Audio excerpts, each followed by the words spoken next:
स्वागत है आप सभी का फ्यूचर टी एकेडमी पर। तो आज हम पढ़ेंगे इनकम टैक्स, जो कि सेमेस्टर थर्ड का सब्जेक्ट है। और जो पहला चैप्टर है वो है बेसिक कंसेप्ट। तो बेसिक कंसेप्ट में हमारा जो पहला टॉपिक आता है वो है बेसिक। तो बेसिक में है income tax in India. Income tax in India is levied by central government on the total income of person earn during the relevant previous year at a prescribe rate passed in the finance bill. जो हमारा income tax collect होता है वो central government के द्वारा collect होता है। हम जो इनकम कमाते हैं अपने पिछले साल, उस इनकम पे जो टैक्स लगता है वो इस साल लगता है। यानी कि जैसे कि इस साल अगर हम जो इनकम कमाएंगे वो हमारे, अगर जो हमारा इस साल का जो इनकम है उस पर जो टैक्स लगेगा वो हमारा अगले साल सेंट्रल गवर्नमेंट कलेक्ट कर लेगी, जो रेट प्रिस्क्राइब्ड है फाइनेंस बिल के द्वारा। तो हमारा सेकंड पॉइंट है फिर, the act will be called as income tax act 1961। It shall be come into force on 1st April 1962. It is applicable to the whole of India. जो ये act है, income tax जो act है वो हमारा 1961 में आया था। और ये बट 1961 में आ तो गया था, लेकिन जो हमारा लागू होना एप्लीकेबल ये हमारा 1 अप्रैल 1962 से लागू हुआ था। और ये हमारी पूरी इंडिया में लगता है। जम्मू एंड कश्मीर को भी मिला के लगता है। पहले यह था कि उसमें यह था कि except by Jammu and Kashmir, but अब जम्मू एंड कश्मीर में भी लगता है। तो फिर है थर्ड पॉइंट कि to make changes in act और rules CBDT issued notification time to time. जो हमारे इनकम टैक्स में जो चेंजेस आते रहते हैं वो हमारे को एक्ट और रूल्स जो चेंजेस होते हैं हमारे में इनकम टैक्स में, वो सीबीडीटी के द्वारा चेंजेस होते हैं, जो कि नोटिफिकेशन निकालती है टाइम टू टाइम। हर साल जो बिल आता है उसको तो वो टाइम टू टाइम निकालते हैं। तो सीबीडीटी है हमारी, तो इनकम टैक्स जो कलेक्ट किया जाता है वो सीबीडीटी के द्वारा, सीबीडीटी वो करती है। तो central board of direct tax, इसके द्वारा नोटिफिकेशन जारी होता है। तो थर्ड पॉइंट है CBDT issue circular also. CBDT circular भी इशू करती है, बट ये सर्कुलर उन ऑफिसर्स के लिए होता है जो कि इनकम टैक्स डिपार्टमेंट में काम करते हैं। ये जो हम लोगों के लिए नहीं है। ये जो सर्कुलर होता है, इनकम टैक्स जो सर्कुलर निकालती है डिपार्टमेंट जो निकालती है, वो उनके ऑफिसर्स के लिए होता है। उनके फिर हम आ जाएंगे, हमारा जो बेसिक्स हो गया ये खत्म हो गया। फिर हमारा सेकंड टॉपिक है टैक्स प्लानिंग। टैक्स प्लानिंग क्या होता है? तो take complete legitimate benefit of all deduction exemption allowance and rebate and relief so that tax liability reduces the minimum. जो हम फायदा लेते हैं टैक्स लायबिलिटी टैक्सेस में, जैसे कि बेनिफिट्स लेते हैं, जैसे डिडक्शन हो गया, एग्जाम्पशन हो गया, अलाउंसेस एंड रिबेट, कुछ छूट मिलती है। जैसे कि हमें कुछ पता नहीं होता कि हाँ हमारी जो इनकम होती है उस टैक्स तो लगता है, बट कुछ टैक्स ऐसा होता है जिन पे इनकम नहीं भी लगना चाहिए। तो हम प्लानिंग करते हैं कि कैसे हमारा कम से कम टैक्स आए, तो उसे कहते हैं हम टैक्स प्लानिंग, कैसे टैक्स कम किया जाए अपना। फिर आ जाता है टैक्स, थर्ड पॉइंट है हमारा tax avoidance. Tax avoidance is reducing tax liability of an assessee in legally permissible way and he has legal sensation. Tax avoidance का मतलब यह है कि लीगल तरीके से कैसे टैक्स लायबिलिटी को कम किया जाए, हमारी जो टैक्स लायबिलिटी है उसे कैसे कम किया जाए। Tax avoidance is the initial tax planning before the actual tax liability. तो टैक्स अवॉइडेंस है वो टैक्स प्लानिंग के पहले होती है। जो हम टैक्स प्लानिंग की हमने पहले, उससे पहले होती है हमारी टैक्स अवॉइडेंस। टैक्स को कैसे अवॉइड किया जाए, जो हमारी जो एक्चुअल टैक्स लायबिलिटी है उससे पहले। फिर जाता है हमारा टैक्स एवेजन। फोर्थ पॉइंट है tax evasion. All methods by which tax liability is illegally avoided are termed as tax evasion. जो टैक्स इवेजन वो हो गया, जो भी हमारा टैक्स होता है वो इलीगल तरीके से जो लोग बचाते हैं उसे कहते हैं टैक्स इवेजन। जो कि अपनी इनकम को कम दिखाते हैं, गलत स्टेटमेंट देते हैं अपनी इनकम की, तो उससे वो अपना टैक्स कम करते हैं, वो इलीगल होता है, तो उसे कहते हैं हम टैक्स इवेजन। फिर जाता है fifth point tax management. Tax management refers to the comply with the provision of law and relates to past, present, and future. As a result of effective tax management and penal interest, etc., can be avoided.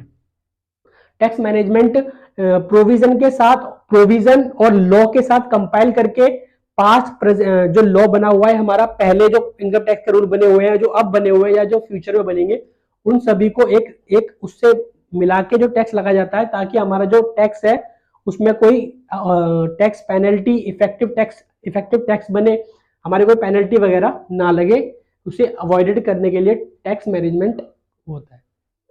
तो अभी तक जितना हमने पढ़ा वो था हमारा income tax का इंट्रोडक्शन।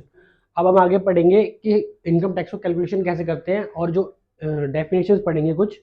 तो हमारी पहली जो डेफिनेशन है उसके बारे में है इनकम के बारे में, कि हम इनकम क्या मानेंगे। तो income means receipt, but all receipt are not income. जो इनकम है वो हमारी एक तरीके से रिसिप्ट होती है, बट जो सारी जो रिसिप्ट होती है वो हमारी इनकम नहीं होती। जैसे कि आपने किसी से लोन लिया, तो अब जो लोन लिया वो आपकी इनकम थोड़ी ना, वो तो आपकी लायबिलिटी हो गई, तो वो इनकम में नहीं आएगी। अब रिसिप्ट के दो दो डिवाइड कर दिए, कैपिटल रिसिप्ट और रिवेन्यू रिसिप्ट।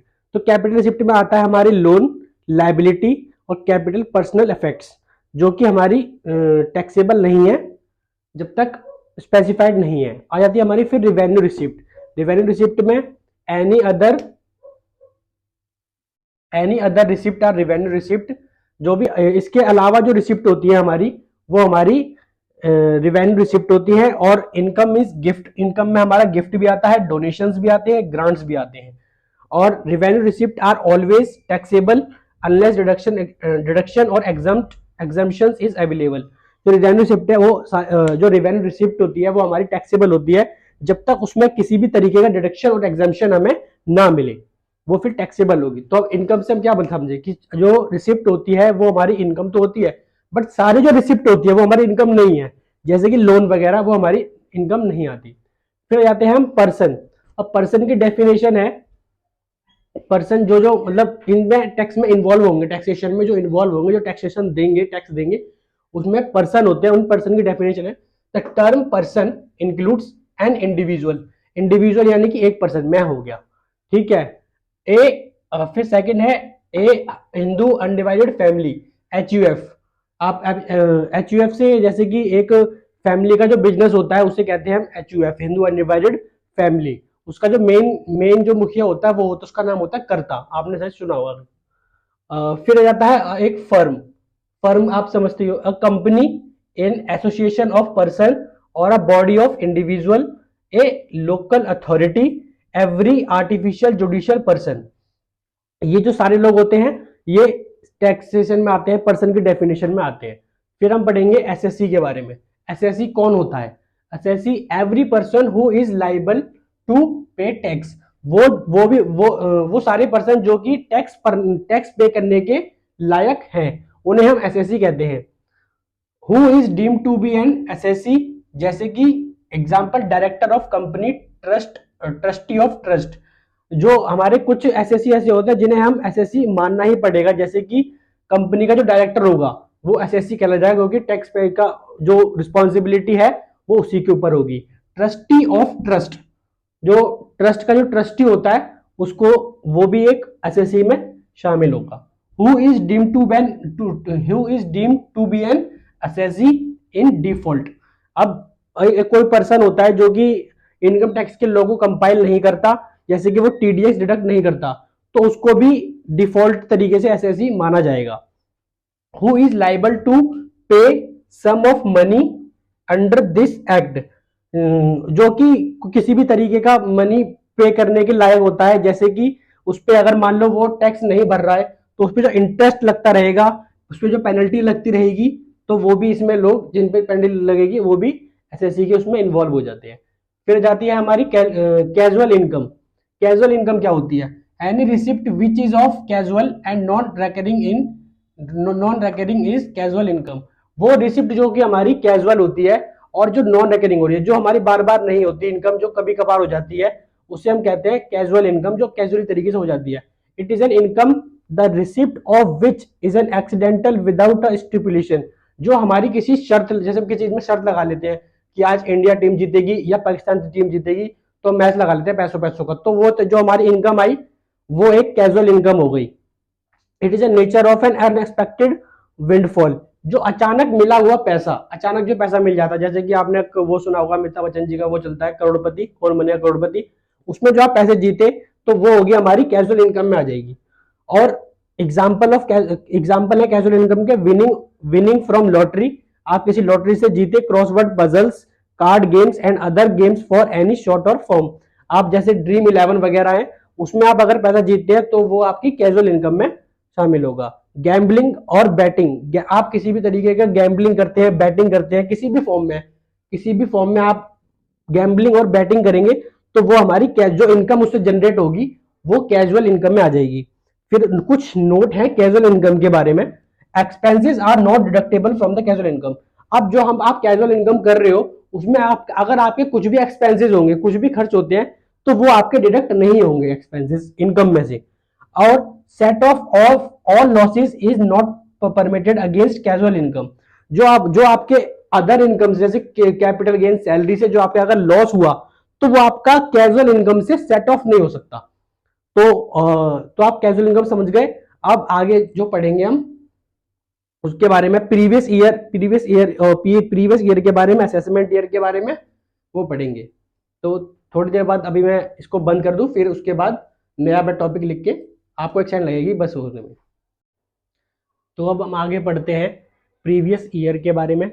अगला हमारा टॉपिक है जो प्रीवियस ईयर है।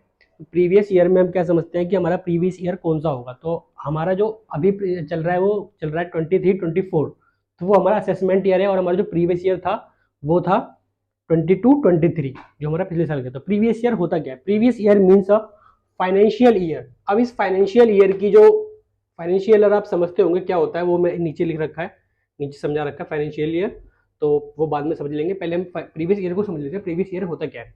तो previous year means a financial year immediately preceding a assessment year. जो असेसमेंट ईयर जो हमारा होता है, जैसे ये साल जो हमारा असेसमेंट ईयर है, इससे जो जस्ट पीछे वाला जो साल होता है वो हमारा प्रीवियस ईयर होता है। इन सिंपल वर्ड में क्या है, it can be said that the year in which income is earn is known as previous year. जो सिंपल वर्ड में हम ये बता देते हैं, प्रीवियस ईयर वो ईयर होता है जिस ईयर में हमारी इनकम जनरेट होती है, जो जिस ईयर में हम इनकम कमाते हैं, और फिर उसके अगले साल जब हम उस इनकम पे टैक्स भरते हैं, जो हमने पिछले साल इनकम कमाई उस इनकम पे जब हम नेक्स्ट ईयर में इनकम टैक्स भरते हैं तो उस ईयर को कहते हैं हम असेसमेंट ईयर। तो प्रीवियस ईयर हमारा वो हो गया।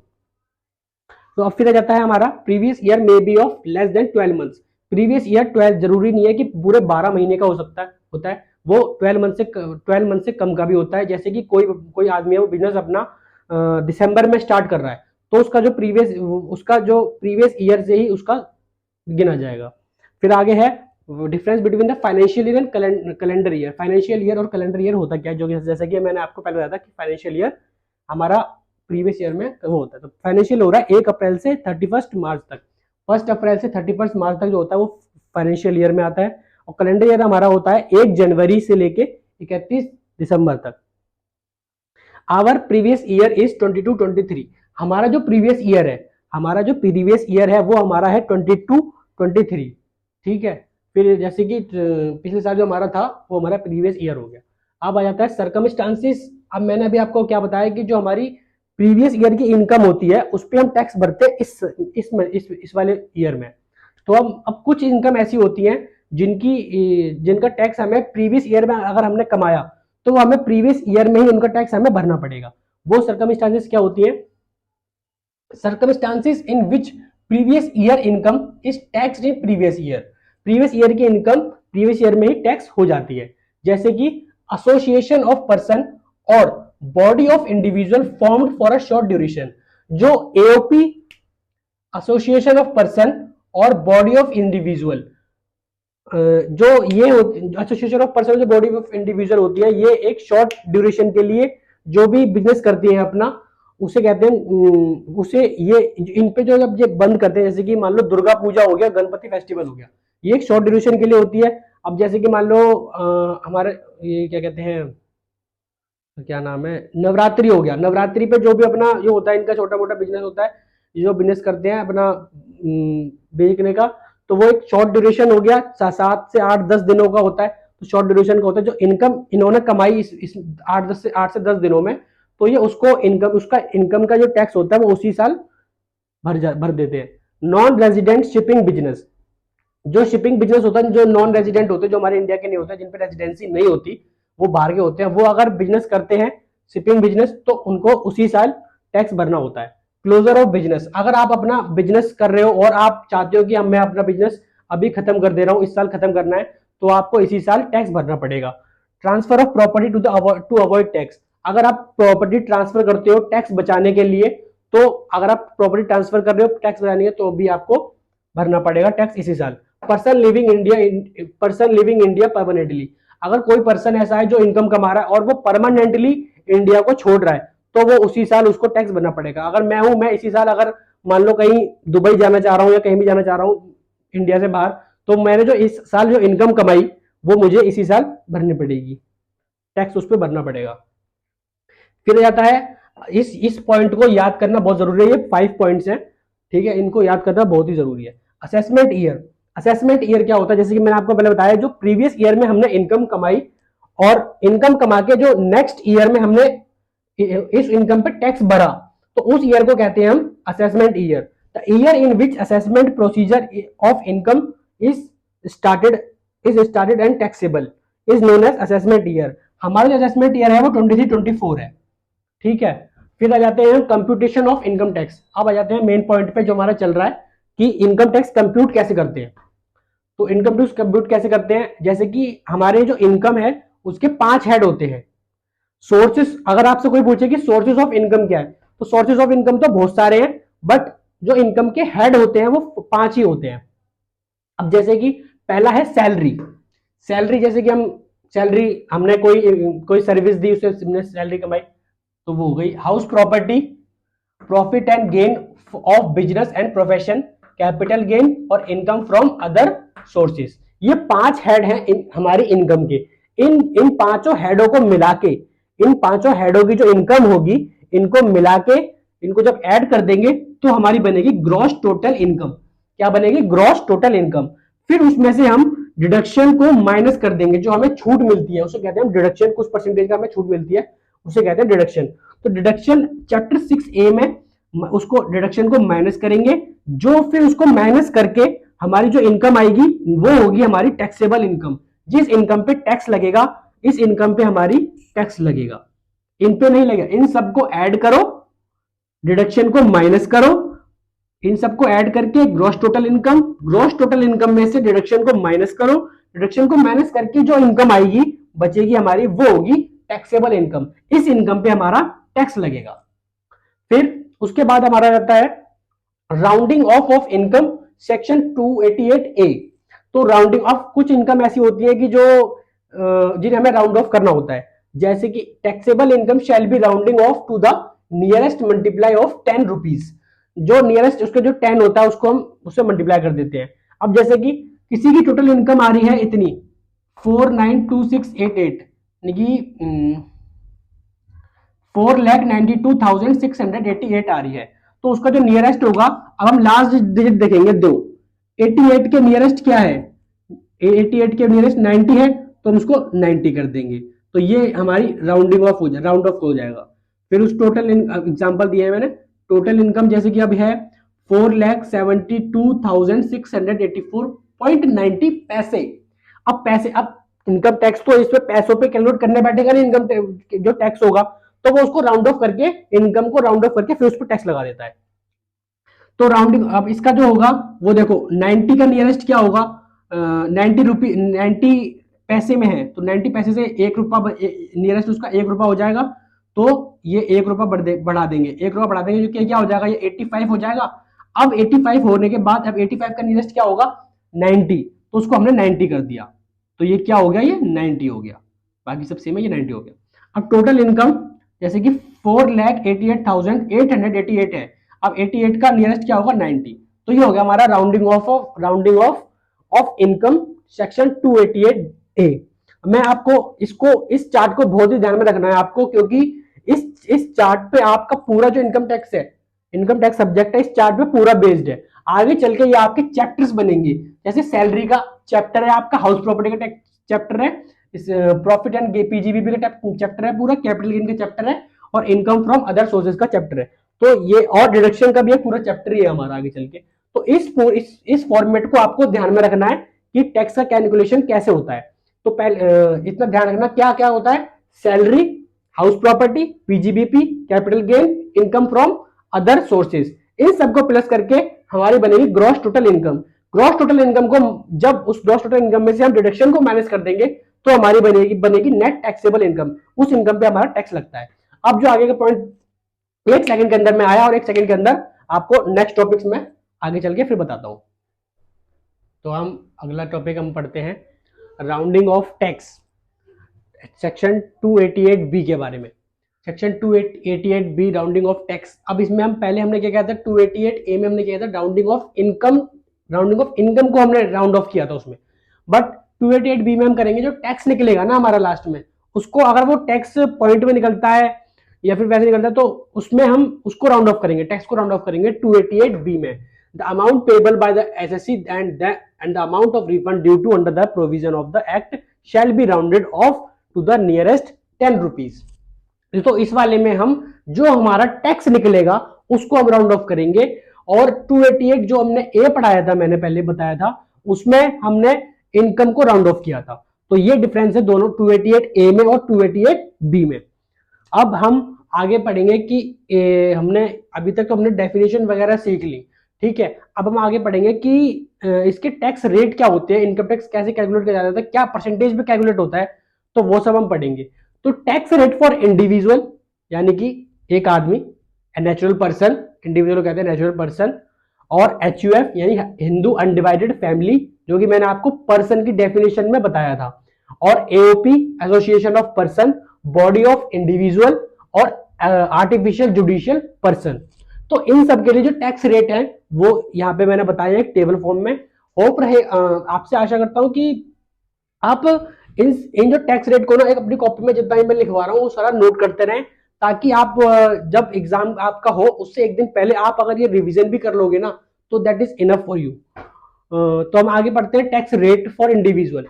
एचयूएफ एओपी टैक्स रेट क्या दे रखा है, तो बिलो 60 ईयर, 60 साल से जो नीचे है, 60 नहीं, डॉट 60 नहीं, 60 से नीचे, जो 60 से कम की उम्र के हैं उन लोगों के लिए टैक्स दे रखा है अप टू 2,50,000, 2,50,000 तक के जो इनकम है, जिसकी इनकम 2,50,000 तक की है, एनुअली बात कर रहा हूं मैं, एनुअली, उसके लिए टैक्स नहीं है।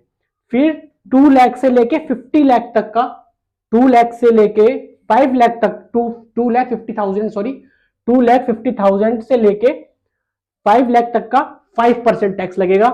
5 लाख से लेके 10 लाख तक का टैक्स 20% है, और 10 लाख से जितना भी ऊपर होगा, 10 लाख से जितना भी ऊपर होगा, जितना भी, उस पर 30% का टैक्स है।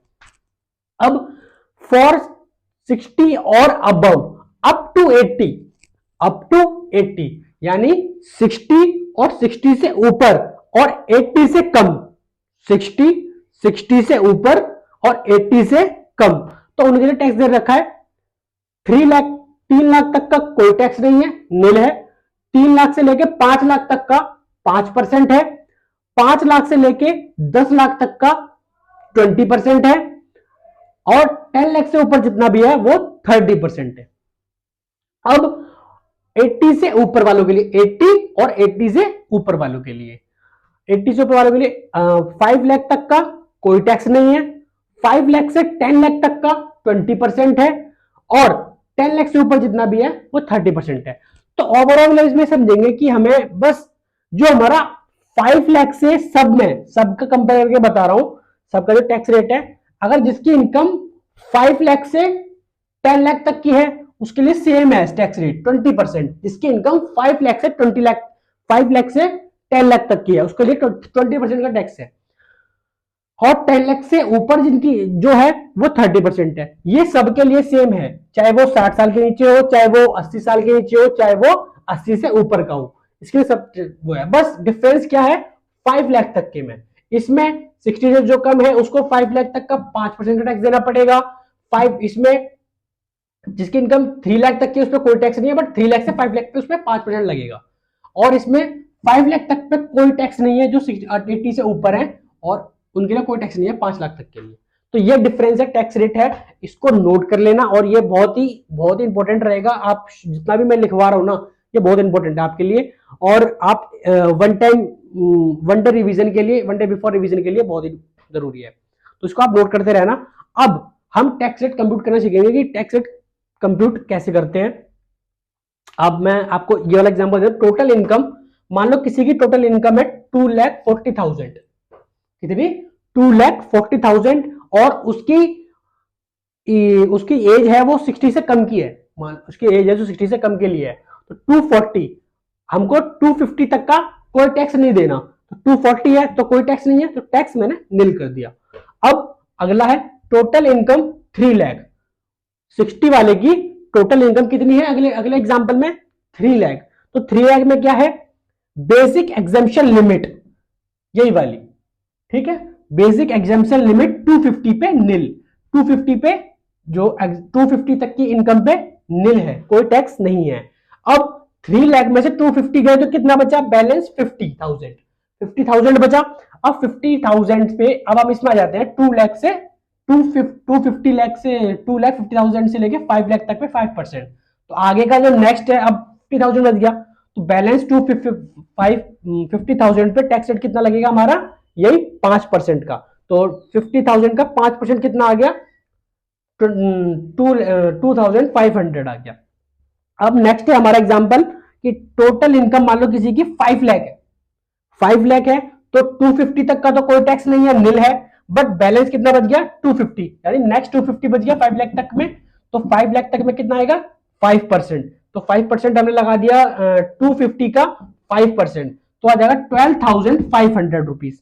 तो टोटल टैक्स आपका टैक्स लाइबिलिटी कितनी आ गई, ये आपकी टैक्स लाइबिलिटी आ गई 12,500 रुपीज। अब मान लो किसी की इनकम टोटल इनकम है 12 लाख, 12 लाख रुपए किसी की इनकम है, तो अब इसका हम एक शॉर्ट करते हैं कि 5 लाख तक पे हमारा 5 लाख तक की अगर किसकी इनकम है तो उस पर कितना टैक्स है 5% का। तो हम डायरेक्ट कर लेते हैं income up to 5 lakh, 5 lakh तक की इनकम पे टैक्स रेट कितना है हमारा 5% का। तो 5% 250 तो एग्जाम्प्ट है ही, तो बाकी का जो 250 है उस 250 का हम 5% निकालेंगे तो कितना आएगा 12,500। अब 12 लाख में से हमने 5 लाख माइनस कर दिया, तो अब कितना बचा हमारा 7 लाख। अब अपने नेक्स्ट पे आ जाओ, 5 लाख तक का हो गया। अब 5 लाख से लेके 10 लाख, 5 लाख से लेके 5 लाख पे तो 5 लाख तक का तो निकल गया हमारा 250 है 5 लाख तक का। अब 5 लाख से लेके 10 लाख तक का, 5 लाख से लेके 10 लाख तक का हमारा टैक्स रेट क्या है 20%, ठीक है। तो 20% है, तो 5 लाख से लेके 10 लाख, 5 लाख से लेके 10 लाख कितना हो गया 5 लाख रुपीज हो गया। तो 5 लाख रुपीज पे हम कितना लगाएंगे 20% टैक्स लगाएंगे, तो 5 लाख का 20% कितना हो गया 1 लाख, ठीक है। अब 10 लाख तक का हो गया, 12 में से 10 गए, 2 लाख और बच गया। अब अबव 10 के लिए, अब 10 लाख से ऊपर तक के लिए हमारा कितना टैक्स है 30%।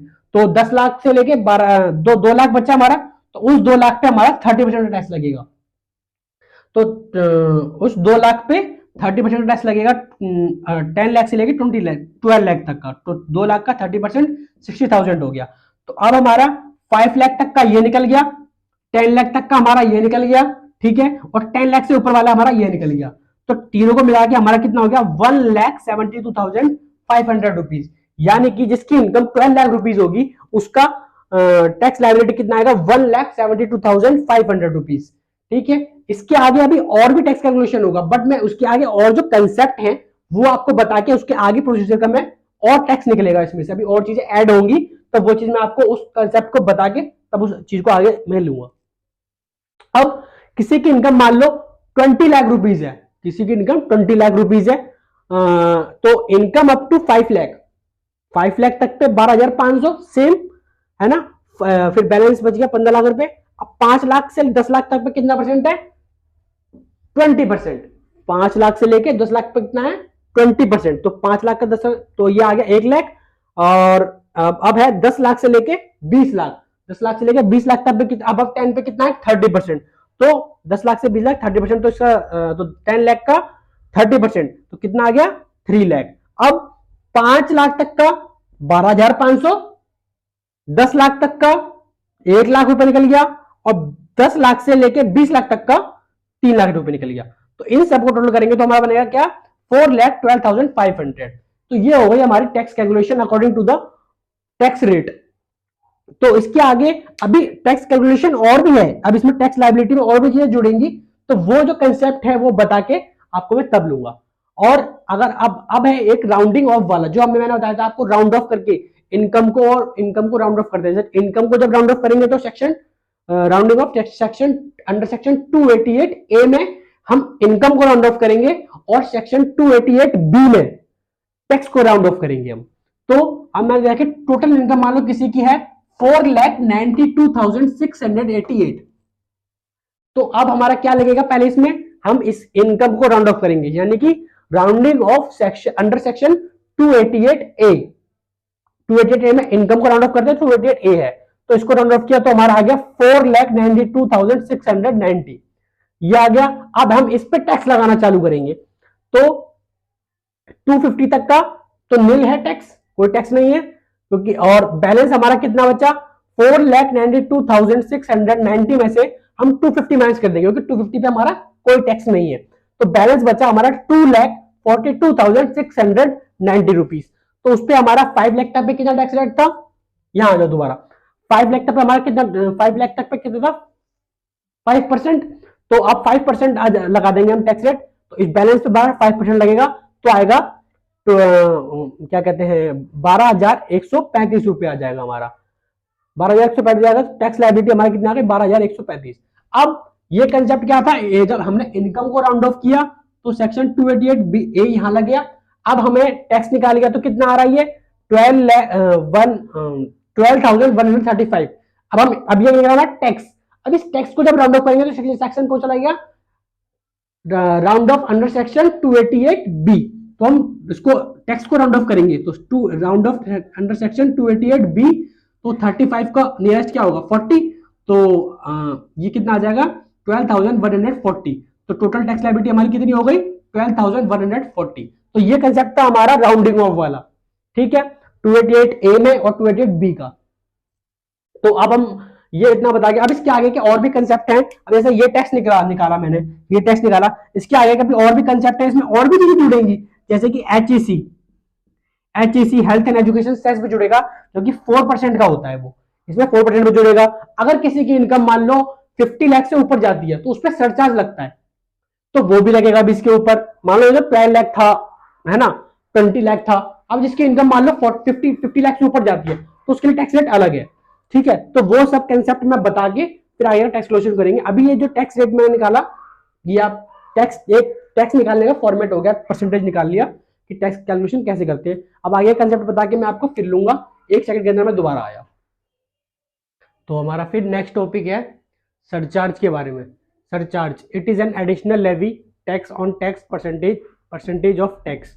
जो हमारा टोटल इनकम पर जो टैक्स निकलता है उस पर अगर किसी की इनकम मान लो 50 लाख से ऊपर जाती है, किसी की इनकम 50 लाख से ऊपर है, तो उस पर सरचार्ज भी एप्लीकेबल होता है। पहले हम 50 लाख का, जैसे मैंने पहले आपको बताया कि 50 टैक्स कैसे निकालते हैं, तो 50 लाख का पहले हम टैक्स निकालेंगे, जो टैक्स निकलेगा उस पर फिर सरचार्ज लगेगा, उस टैक्स पे सरचार्ज ऐड होगा। तो सरचार्ज का कुछ रेट दे रखे हैं, ये एक एडिशनल लेवी होता है, एडिशनल टैक्स लगता है। तो उस सरचार्ज का जो टैक्स रेट है वो टैक्स रेट दे रखा है। इंडिविजुअल जो उनके लिए दे रखा था उन्हीं के लिए बता रहा हूं मैं अभी। फर्म कंपनी के लिए मैं बाद में बताऊंगा, उनका टैक्स रेट भी बताऊंगा और सरचार्ज भी बताऊंगा, ठीक है।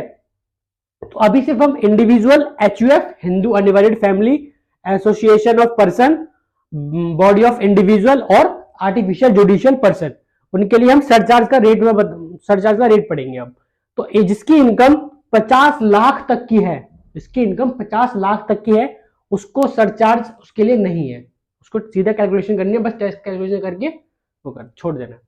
अब फिर जिसकी इनकम 50 लाख से लेके 50 लाख से कम, अब जिसकी इनकम 50 लाख से 1 करोड़ तक की है, 50 लाख से 1 करोड़ तक की है, उस पर 10% का सरचार्ज लगेगा। और जिसकी इनकम 1 करोड़ से 2 करोड़ तक की है, उस पर 15% का सरचार्ज लगेगा। जिसकी इनकम 2 करोड़ से लेके 5 करोड़ तक की है, उस पर 25% का सरचार्ज लगेगा। और जिसकी इनकम 5 करोड़ से लेके 5 करोड़ से ऊपर है, जिसकी इनकम 5 करोड़ से ऊपर है, उस पर 37% का सरचार्ज लग जाएगा।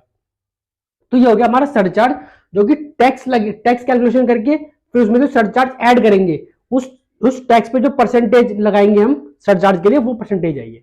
अब हम पढ़ेंगे सेस के बारे में। सेस क्या होता है? सेस होता है जैसे हम टैक्स कैलकुलेशन करी तो हर एक जो टैक्स कैलकुलेशन करेंगे उसमें सेस जरूरी है, इसको हमें ऐड करना ही करना है, ठीक है। तो सेस होता है हेल्थ एंड एजुकेशन सेस, जो हमारी गवर्नमेंट है, जैसे कि अभी कोरोना के टाइम पे हमारा जो मतलब खर्चा हुआ था वैक्सीन वगैरह में और सब, तो इन चीजों के लिए हेल्थ पे और एजुकेशन पे जो पैसा कलेक्ट होता है वो 4% का कलेक्शन होता है टैक्स से। तो रेट इसका 4% है। पहले हम टैक्स कैलकुलेशन करेंगे, जैसे मैंने पहले बताया था टैक्स कैलकुलेशन कैसे करते हैं। टैक्स कैलकुलेशन करके फिर हम सरचार्ज, ये वाला जो मैंने बताया, इस टैक्स कैलकुलेशन में सरचार्ज प्लस करेंगे, जो इसका टोटल आएगा उस पर फिर हम 4% का एचईसी ऐड कर देंगे, तो सेस हमारा 4% का ऐड होगा। फिर आ जाते हैं हम रिबेट के बारे में अंडर सेक्शन 87A। अब कुछ छूट भी मिलती है, जैसे कि 87A में बताता है कि 5 लाख तक की जिसकी इनकम है, जिसकी इनकम 5 लाख तक है, उसको 12,500 या फिर 100% ऑफ जितना उसका टैक्स बनेगा, 5 लाख तक का जितना टैक्स बनेगा या तो उसको पूरा छूट या फिर 12,500, इनमें से जो कम होगा उस पर टैक्स, उस पर उसकी माफी मिलेगी हमें। ठीक है, तो उसके लिए कुछ कंडीशंस हैं, वो कंडीशंस अप्लाई होनी चाहिए, पहले फुलफिल होनी चाहिए। तो असेसी शुड बी इंडिविजुअल, ये खाली इंडिविजुअल है, यानी नेचुरल पर्सन के लिए है और किसी के लिए नहीं है, तो वो इंडिविजुअल होना चाहिए। ही शुड बी रेजिडेंट, वो रेजिडेंट होना चाहिए इंडिया का। ठीक है, नॉन रेजिडेंट के लिए नहीं है, रेजिडेंट के लिए है ये बस। और total income does not exceed 5 lakh, उसकी टोटल इनकम 5 लाख से ऊपर नहीं होनी चाहिए, तो उसे 12,500 या फिर जितना उसका 5 लाख तक का जितना उसका टैक्स बनेगा, जितना टैक्स उसका बनेगा, और जो और 12,500, इनमें से जो लोअर होगा, इसमें से जो इन दोनों में से जो कम होगा वो उसकी उसमें लेस कर देंगे, इसमें से रिबेट उसको उतना मिल जाएगा, छूट मिल जाएगी उसे इतनी। ठीक है, अब कुछ स्पेशल रेट ऑफ टैक्स हैं, कुछ मतलब जो कुछ ऐसे जो होते हैं इनकम होते हैं जिन पे हमारे स्पेशल रेट दे रखे हैं, जैसे कि long term capital gain, long term capital gain section 112, ध्यान रखना ये टैक्स, इसको बहुत ही ध्यान से याद भी करना है और सारा नोट भी कर लेना। ठीक है, तो long term capital gain section 112 पे लगेगा 20% का टैक्स। कितना? 20% का टैक्स लगेगा। टैक्स रेट जो मैंने बताया था वो इंडिविजुअल एचयूएफ के लिए था। अब जो स्पेशल जो ये इनकम है इनके लिए टैक्स रेट अलग है। ठीक है, तो मैं वो बता रहा हूं। तो 100 long term capital gain section 112 के लिए 20% है। Long term capital gain 112A, इन दोनों में डिफरेंस है। 112 पे लगेगा 20% और अगर 112A है तो उस पर लगेगा 10% बियॉन्ड 1 लाख, यानी जितना उसका अगर मान लो लॉन्ग टर्म कैपिटल गेन अगर आपका 9 लाख आता है, 9 लाख आपका लॉन्ग टर्म कैपिटल गेन है, तो उस 9 लाख में से पहले हम 1 लाख माइनस कर देंगे तो कितना आ गया 8 लाख। अब उस 8 लाख पे हम 10% का टैक्स लगाएंगे। ठीक है, अब फिर जाता है short term capital gain. Short term capital gain जो शॉर्ट टर्म के लिए होती है ना, तो अंडर सेक्शन 111A इस पे लगेगा हमारा 15% का टैक्स। कितना लगेगा? 15% का टैक्स। और लॉटरी, जैसे मैंने कैजुअल इनकम मैंने बताई थी आपको, जो कभी कभी होती है लॉटरी वगैरह से, तो उस लॉटरी पे जो हमारी इनकम है उस पर टैक्स लगेगा हमारा 30% का, उस पर हमारा टैक्स 30% का लगेगा। अब मैं आपको टैक्स कैलकुलेशन बताता हूं। अगर ये हमारी थी स्पेशल इनकम, ये हमारी क्या थी? स्पेशल इनकम पे हमारा जो टैक्स रेट था वो था। और जो मैंने आपको बताया था, अब नॉर्मल इनकम हमारी क्या होती है? पीजीबीपी, सैलरी, कैपिटल गेन, है ना, ये सब हमारी नॉर्मल इनकम हो गई। हाउस प्रॉपर्टी ये हमारी नॉर्मल। अब नॉर्मल इनकम जो हमारी सैलरी वगैरह है वो प्लस ये वाली स्पेशल इनकम, इनको मिलाकर के जो हमारा टैक्स कैलकुलेशन होगा वो कैसे होगा वो मैंने इस वाले एग्जांपल में आपको बता रखा है। तो अगर मान लो किसी की पीजीबीपी यानी profit and gain from business and profession, ठीक है, याद आ रहा होगा आपको, तो उससे आपको 8 लाख रुपए की इनकम हुई मान लो, ये एनुअली इनकम है। और लॉन्ग टर्म कैपिटल गेन इसमें आपको ये याद रखना अंडर सेक्शन 112, तो लॉन्ग टर्म कैपिटल गेन से आपको 3 लाख की इनकम हुई, लॉटरी से आपको 4 लाख की इनकम हो गई और हाउस प्रॉपर्टी से आपको 3 लाख की इनकम हो गई। तो पहले हम इसमें आइडेंटिफाई करेंगे कि हमारी नॉर्मल इनकम कौन सी है और स्पेशल ये वाली जो इनकम है वो कौन सी है। तो स्पेशल इनकम हमारी कौन कौन सी है? इसमें से लॉन्ग टर्म कैपिटल गेन है और एक लॉटरी वाली है। ठीक है, ये हमारी स्पेशल वाली है। और नॉर्मल वाली कौन सी है? हमारी पीजीबीपी और हाउस प्रॉपर्टी की। तो हम पहले नॉर्मल और स्पेशल को अलग अलग कर देंगे, दोनों इनकम को। तो हमारी नॉर्मल इनकम कितनी है? 8 लाख और 3 लाख, तो 8 और 3 11, 11 लाख की हमारी नॉर्मल इनकम हो गई। तो हम पहले डिवाइड कर देंगे नॉर्मल, नॉर्मल प्लस स्पेशल। तो नॉर्मल हमारी कितनी है टोटल इनकम 11 लाख। अब टैक्स कैलकुलेशन वैसे ही करेंगे जैसे हमने पहले किया था। तो अब कैसे करेंगे, इनकम अप टू 5 लाख तक पे हमारा कितना परसेंट था।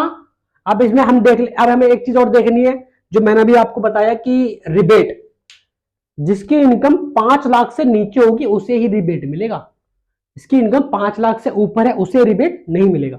इसकी इनकम कितनी टोटल इनकम 18 लाख रुपए इनकम है, तो इससे रिबेट का कोई मतलब ही नहीं है, मिलेगा ही नहीं रिबेट तो। ठीक है, फिर टोटल इनकम मान लो हमारी 11 लाख रुपए है नॉर्मल वाली, नॉर्मल, तो इसका कैलकुलेशन वैसे ही करेंगे जैसे है।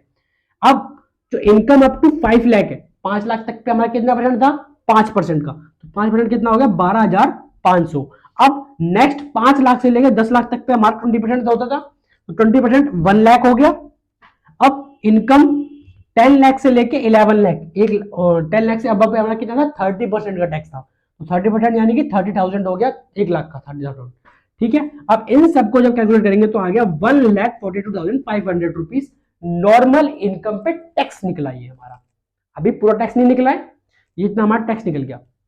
अब आ जाते हैं हमारी स्पेशल इनकम, जो कि मैंने बता रखी थी आपको लॉन्ग टर्म कैपिटल गेन और लॉटरी वाली। तो लॉन्ग टर्म कैपिटल गेन 112, ये क्या है 112, 112 वाले पे हमारी कितनी थी लॉन्ग टर्म कैपिटल गेन 112 पे 20%, तो हमारी लॉन्ग टर्म कैपिटल गेन की इनकम कितनी थी 3 लाख की इनकम थी, तो 3 लाख पे 20% का लगेगा तो 60,000 इसकी वो होगी। लॉटरी हमारी 44 लाख थी, तो लॉटरी लॉटरी में हमारा कितना था 30% का, 30% ये वाला है तो 30% का टैक्स लग जाएगा 4 लाख पे 30%, तो 1,20,000 का आ जाएगा। तो स्पेशल का टैक्स ये आ गया दोनों का, तो दोनों को प्लस कर देंगे टैक्स को, तो 1,80,000 का टैक्स आ गया स्पेशल वाला। अब आगे का प्रोसीजर हमने इसको, ये हो गया ए टैक्स, ये हो गया हमारा बी टैक्स। ठीक है, तो अब इन दोनों टैक्स को प्लस कर देंगे, इसको भी और इसको भी, तो इन दोनों को ए प्लस बी, इन दोनों को ऐड करके हमारा आ जाएगा 3,22,500 का 500 रुपीज आ जाएगा। प्लस मैंने आपको प्लस अब क्या करेंगे इसमें हम, अब जो मैंने आपको कंसेप्ट का बताया सरचार्ज वाला, सरचार्ज कब लगेगा अगर आपकी इनकम 50 लाख से ऊपर है तो सरचार्ज लगेगा, वरना नहीं लगेगा। इसकी इनकम टोटल इनकम कितनी है 18 लाख, तो सरचार्ज का कोई मतलब नहीं है। अब हम नेक्स्ट देखते हैं सेस, टैक्स कैलकुलेशन हो गया हमारा टोटल। ठीक है, अब सेस लगेगा, सेस तो लगना ही लगना है। सेस हमारा कितना है 4% का, तो जितनी आई 3,22,500 उस पर हमारा, इस पे हमारा 4% का ऐड कर देंगे, तो 4% आ गया 12,900 रुपीज, तो हमारा टोटल टैक्स बन गया 3,35,400 रुपीज। इतना हो गया हमारा टैक्स कैलकुलेशन। अब आगे का हम नेक्स्ट पार्ट में फिर मैं आपको पूरा टैक्स कैलकुलेशन कंपनी का फर्म का ये रह गया, उसमें आपको मैं टैक्स रेट बताऊंगा कंपनी का क्या टैक्स रेट होता है, फर्म का क्या टैक्स रेट होता है, और उसके सरचार्ज भी एप्लीकेबल कैसे होते हैं, और कुछ एग्जांपल से हम आगे और भी सॉल्व करेंगे, 4-5 एग्जांपल मैं आपको सॉल्व करवा दूंगा। तो मिलते हैं अब नेक्स्ट पार्ट, इसके नेक्स्ट पार्ट में। Okay, bye bye.